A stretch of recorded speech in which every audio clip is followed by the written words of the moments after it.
Hi folks, today I thought I would do an updated book design portfolio video because I haven't done one of these for a while, and today is also the 3rd anniversary of this channel, so I thought it would be a good video to do to celebrate. The designs that I'm showing you today are ones that I've done in the past year, and they are all up on my portfolio website, which will be linked down below. So the first one is The Lye Tree by Frances Hardinge, which was one of my favourite books of last year, and ever since I read it, I really wanted to do a cover of it, and the image that I really loved from this book was this image of a paper theatre, which is a toy that the girl in the story makes for her younger brother. And I really wanted to use this as a framework, so I actually made this paper theatre myself, and I drew all the individual elements, cut them out with a craft knife, and layered them in behind each other, and then photograph them. Then we have The Signature of All Things by Elizabeth Gilbert, which is another book that I absolutely loved and I recently reread. With this design I started off with pen and paper, and I did the typography and also the different, or a couple of the different plant elements in there, and then I put it together in Photoshop and added more depth and more colour in there. With this one I really wanted to give the sense of connectedness, because that's largely what this book is about, the interconnectedness of different plants and animals, and it's got a lot to do with evolution and science. So that's where you've got the big swoops coming off of the letters, which sort of interact with the plants around the outside. Then we've got a series of covers, which I have talked about quite a bit on this channel and on my social media, and they are the Harry Potter textbook covers. And I did all of the drawings for these in the month of July, and then over the following month I made them into these. And there are lots and lots of different designs here. They can all be seen on my website, and yeah, I had a lot of fun doing these and making them all look like vintage books. And I've actually got prints available for these and these postcards. This is an example of one of the prints, the water plants of the Mediterranean, and then these are the postcards, which are available in packs of 5 and also as a complete set. And I will be making some other products to go up on that shop before too long as well. The next cover we have is Queen of the Night by Alexander Chee. This is a book that I read a couple of years ago, and it's another one that I really enjoyed. I wanted to give a sense of the dramatic with this book, and because it's about an opera singer, and it's about the sort of layers and lies of her life, so that's why I've cut her off at the neck and you can't see her face, partly because I don't like illustrating characters' faces.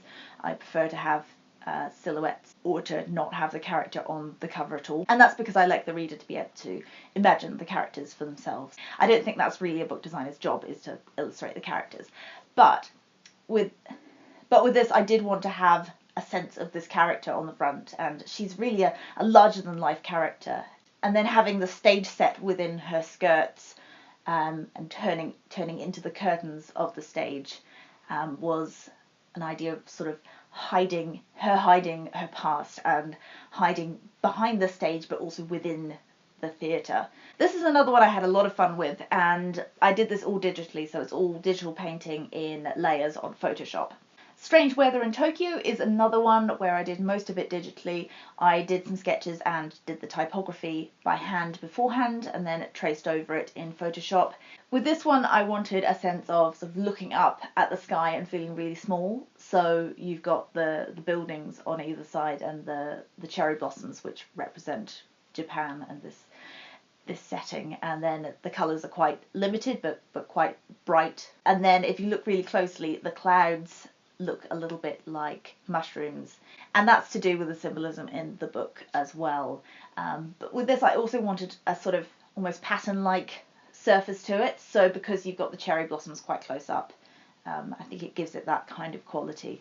The Secret History by Donna Tartt is one of my favourite books of all time, so I really wanted to do a cover for it, but I really wanted to get it right as well. I actually did a lot of the sketching and drawing for this on a flight from Manchester to Hong Kong, which was a great way to pass the time. So I used this drawing as a starting point for my digital artwork, and I painted over the top of that design. For this one, I wanted it to look like a Greek vase. The main characters in this book are Greek students. It's sort of a literary crime thriller, so you've got lots of sort of mystery and strange things going on. So you've got the vines representing a sense of mystery, and then you've got the grapes representing that sort of Dionysian side of things. Dionysus being the Greek god of wine. And then you've got the pen, and that is because they are students, and it all sort of comes from a sense of the fictional and the past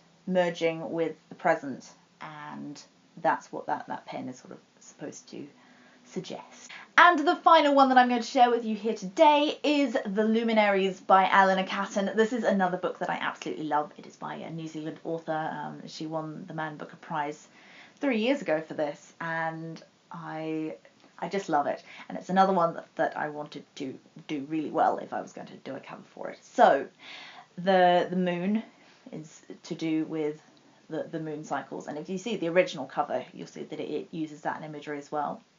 And then there are 12 circles, and the circles represent the 12 signs of the zodiac, which is used in the structure of this novel, which is something I haven't ever seen done before, and I don't know if I'll ever see that done again.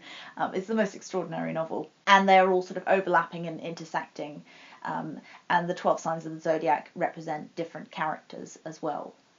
So it's all sort of interlinked, and then you've got the moon there, which again sort of representing a sense of time as well. With this, I also wanted it to be a very limited palette, and I wanted it to sort of hark back to Victorian book design, because this is a book that is sort of it's modelled on something like Dickens or the great Victorian novel, and yeah, I wanted to really reflect that. So that's why we've got the limited colours of the gold and the blue in the background, and if I were to print this, it would all be foiled like a Victorian book cover. So those are all of my new designs that I'm sharing with you today. If you want to look at some of my older work or anything that is upcoming, then please have a look at my website. It will be linked down below. If you want to find me elsewhere online, I post all of this kind of stuff on Instagram and Twitter, and I am at Holly Dunn Design on both of those. My website is hollydundesign.com, and the shop is a part of that as well.